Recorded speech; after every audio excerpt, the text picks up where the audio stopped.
right door on your way down.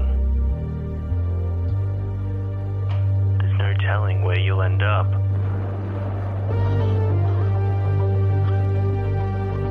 Can you make it through? To the night's end.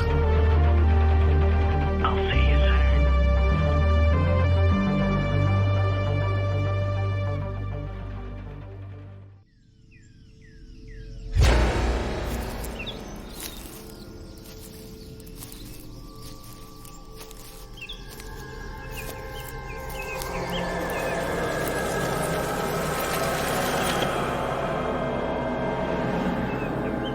You still don't know, do you? Abigail, what don't we know? The truth of the purification of Ravendown, the great burning, the cleansing of New Gomorrah. Abigail, we don't know what you are talking about. Let me show you.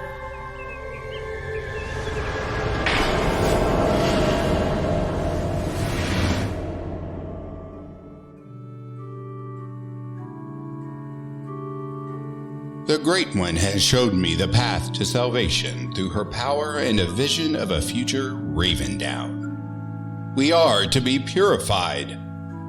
Therefore, since we have these promises, dear friends, let us purify ourselves from everything that contaminates body and spirit, perfecting holiness out of reverence for God. Stay steadfast in this. Dispel fear. She will know if there is fear. Prepare for eternal release.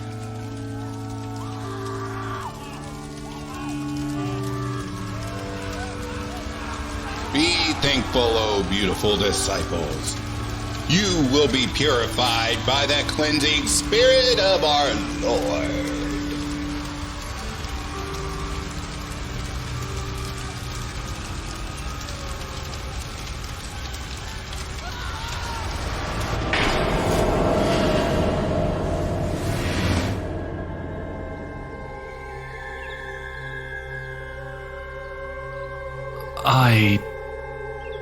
Alexander. I can't believe it. We've just sent others. And Sebastian. Cycles of purification keep the Dark One strong. Leave now and don't come back. There is evil here beyond comprehension. Well noted, Abigail. Get out.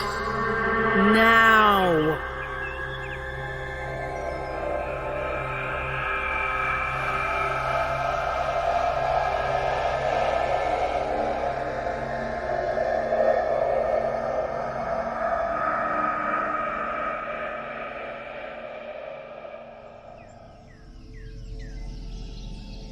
We have to get back there.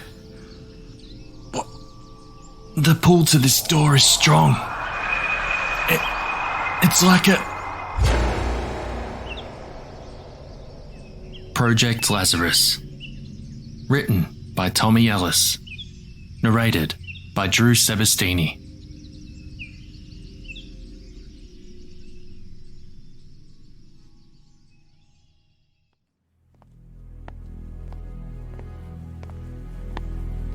Charlie Morgan had never planned a murder before. Come to that, he'd never planned suicide by barman, either. He stepped from the bright Floridian humidity into overdriven aircon gloom. The motel's carpet sucked at his shoes, but he neither noticed nor cared. She was all he noticed. She was all he cared about. And she was perched on the corner of the bed, clad in a sarong and bikini top. "Hello, lover." Jade stood and flowed across the room. She'd promised him everything he'd ever wanted, and a few things he hadn't even thought of, but he had to keep his emotions and libido in check. "Jade, I've got something to tell you. Well, show you, actually." He laid his battered leather suitcase on the bed and flipped the catches. Ooh, what's in there? She wrapped herself around him and nibbled his ear. I hope it's sex toys. No, he stuttered. Something better. $1 million, uncut cocaine. He lifted out the 1960s Super 8 Cine camera and projector. What the fuck? Jade stared at the analog hardware. What are we gonna do with... A pause. She smiled. Oh, right. I get it. We're making old-school dirty movies. Not quite. Although the thought had surfaced a couple of times, that wasn't the reason for the ancient gear. He busied himself with the projector, aiming it at the water-stained wall, and as the machine clattered to life, it lit up Jade's bemused expression. Well, if I ain't tying you to the bed, shoving a glass dildo up your arse and filming it, why the fuck did you bring the piece of crap? Charlie sincerely hoped she was joking about the glass dildo. If that got out, his job in child services would be toast. I've discovered something amazing. He knew amazing was an overused word. He also knew his discovery was way beyond any description he could think up. This can get rid of your ex-husband. For good. He grinned at the thought. No more scuzzy motel rooms. No more Dwayne and no comeback. What have you discovered? A missing James Dean movie that could make us rich? Irritation had filled her honeyed tones with nails. To stop the irritation changing up to anger, he blurted, "Life after death." It stopped the gear shift, all right. Her mouth opened, closed, opened again. With nothing to say, she sat down hard on the bed, sending dust motes dancing in the projector's beam. This is 8mm cinefilm. He fed the leader through the machine. Jade looked up at him and shrugged as if to say, so what? Everything's digital nowadays. It's so soulless. I've always loved analog. Vinyl records, cars you can work on without needing a computer degree, real movie film. Jade shrugged again and this time actually said, so what? I found a whole box of unused official US government film in a junk shop for only $5. It had Project Lazarus stenciled on the side. I googled it. Turns out it was some abandoned Cold War experiment. A bit like Project Ultra. What's that?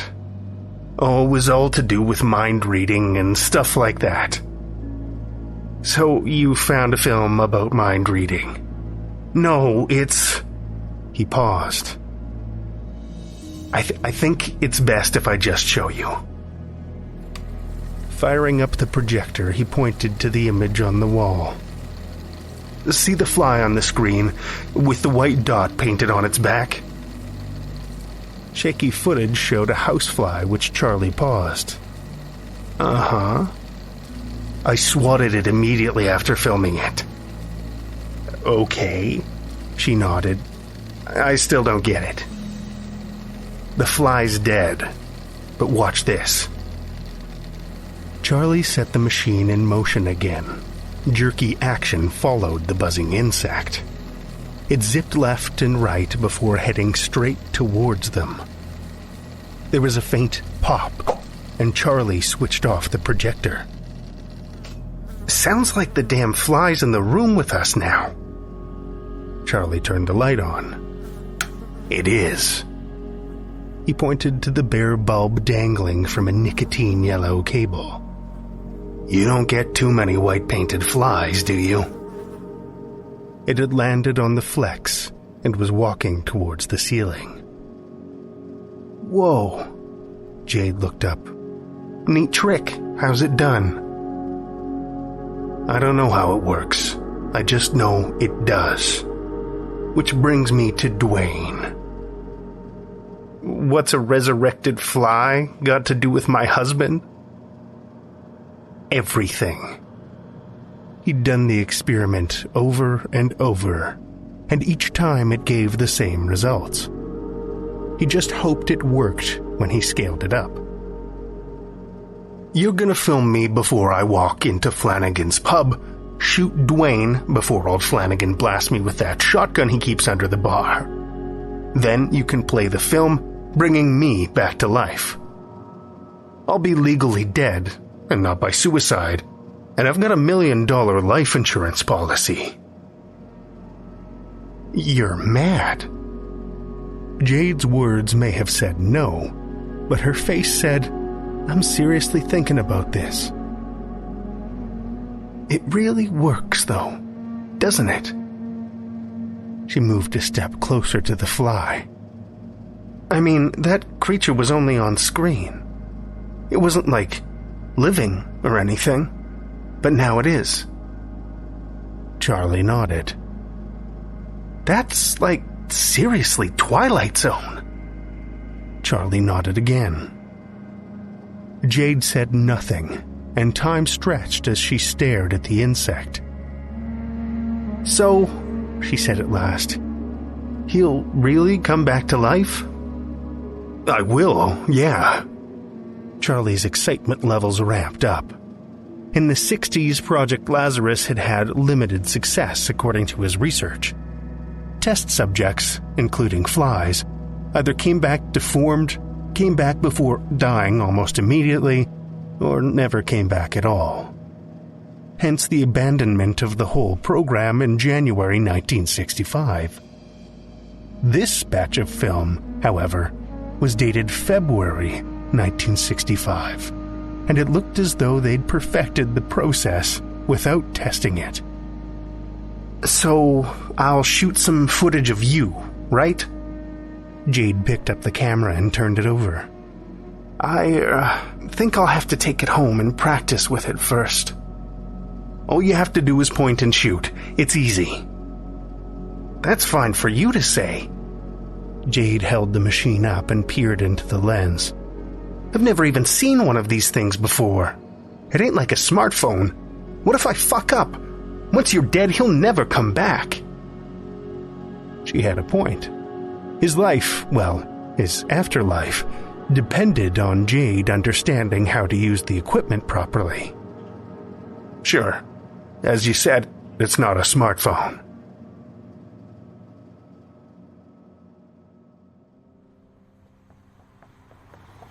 Time had been weighed down with enough lead to re-roof a cathedral. Charlie had called Jade over and over. I need more practice, was what she'd repeatedly said. More practice? It was a clockwork cine camera, not a moonlander. He'd been on the verge of backing out when the call came in. Yes, she'd sussed the hardware out. Yes, she was ready to film him, and yes, she wanted him dead. She actually wanted to see Dwayne murdered. So, this was it, then. Standing outside Flanagan's pub in the midday furnace, Charlie wiped the sweat from his eyes, his breath not quite filling his lungs, making him lightheaded. He knew the second he'd step inside, he'd have to be quick. Pull the snub-nosed revolver from under his oversized tee and put a bullet into Dwayne, who always sat at the far end of the bar on the left. He'd murder him, wave the gun around, and Old Man Flanagan would give it large with the shotgun, doing away with the lengthy legal proceedings and long wait on death row. After being shot and killed, Jade would see it on the news, and he'd be played back to life. He shifted from foot to foot. He needed to piss, even though he'd only just been. Planning a murder-suicide was one thing. Going through with it was something he hadn't envisioned. Not fully, at any rate. He was about to take someone's life. Up until this moment, he hadn't appreciated the finality of it. He'd die, sure, but in a few hours he'd be stepping through the celluloid into the arms of his beloved, and he'd be $1 million richer. Dwayne, on the other hand, would be taking a last road trip, this time covered up with flowers in the back of a limo. If he didn't do it soon, someone, more than likely Dwayne, or worse, a cop, would notice him doing the trying not to piss himself shuffle out on the sidewalk. He had to go through with it now. He'd promised Jade. What kind of a man would she think he was if he yellowed out now? No, he had to just get it done. Taking a deep breath as if preparing for a deep ocean dive, he walked as casually as he could, considering he was about to die, into the odor of stale beer and click of pool balls. It took a few seconds for his eyes to adjust to the permanent twilight, quicker still for the low murmur of the surprisingly full room to drop to a near silence. If this were a Western, all the patrons would hustle on out, apart from Dwayne. It wasn't, though, and the meaningless chatter soon resumed. "Help you, mister?" It was rumored Flanagan had worked for the British government during the Troubles, and was a proper old-school hard bastard. Nobody fucked with him, which was perfect. If Charlie timed it wrong, though, Flanagan would kill him before he got a shot off. Whiskey. Large one. That would distract Flanagan long enough for Charlie to kill Dwayne. The end game was upon him. All he had to do was keep his hand from shaking. He reached for the revolver. Flanagan was quicker. In one well-practiced move, the bottle went down on the bar, and the Purdy came out from under it. "Get out of my fucking bar, you arsehole!" Charlie gripped the pistol tighter in his sweat-slicked hand. "Drop it and leave." Charlie didn't move. "Now!" No time to think. Just do. Charlie squeezed the trigger. The blast.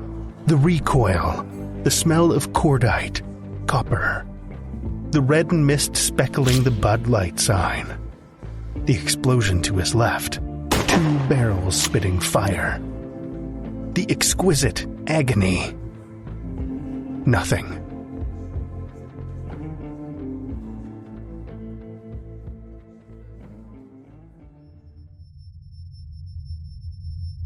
Death wasn't the fairy tale of going into the light, smiling ancestors, and a staircase through the clouds. Death was nothingness. Nothingness before life, and nothingness after. The chink of brightness pulled him rudely into somethingness.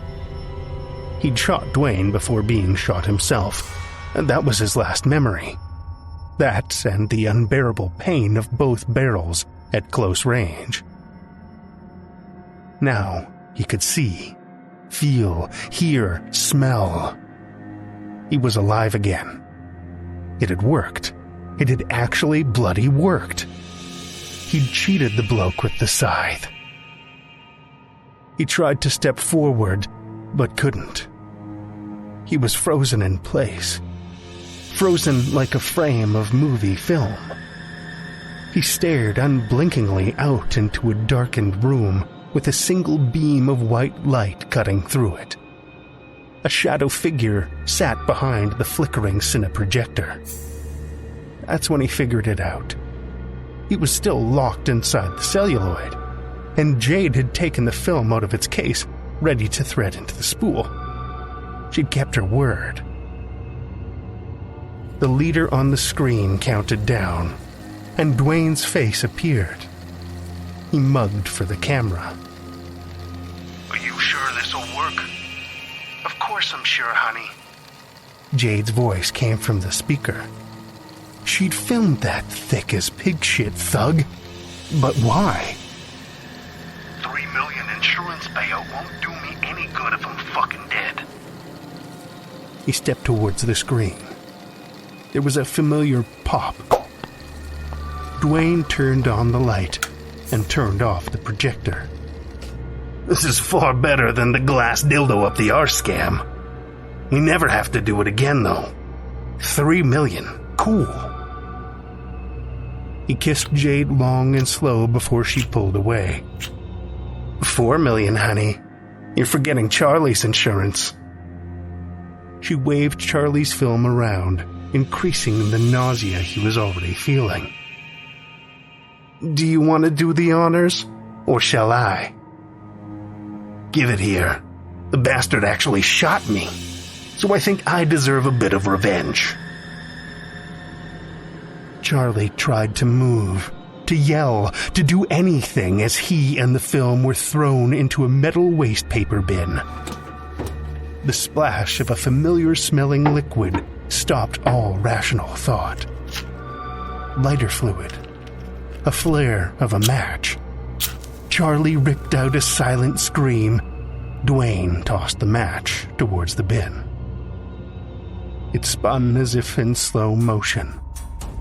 It was going to die. To burn. Useless struggles. No escape. Flashpoint. White-hot agony. Charlie's scream was finally released.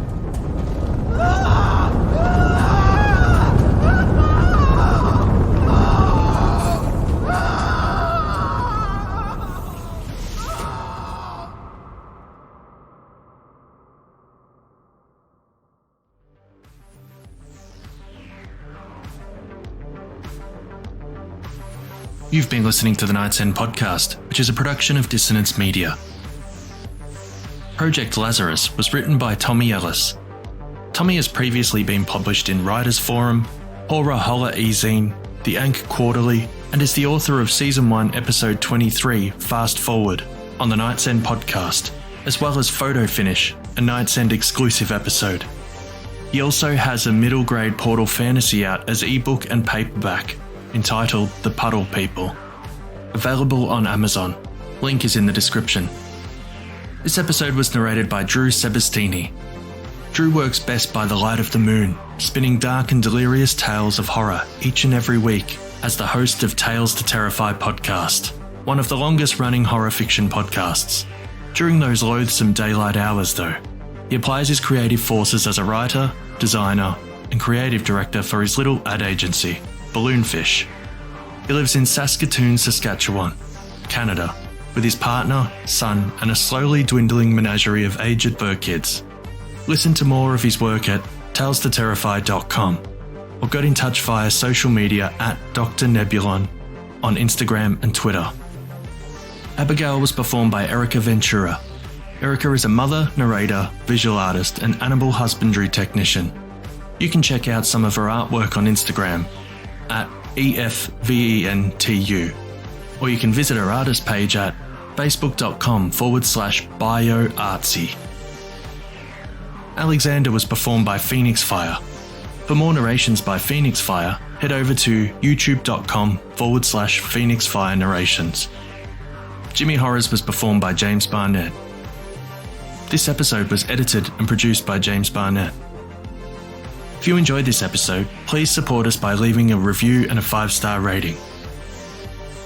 And as always, stay horrific, everyone.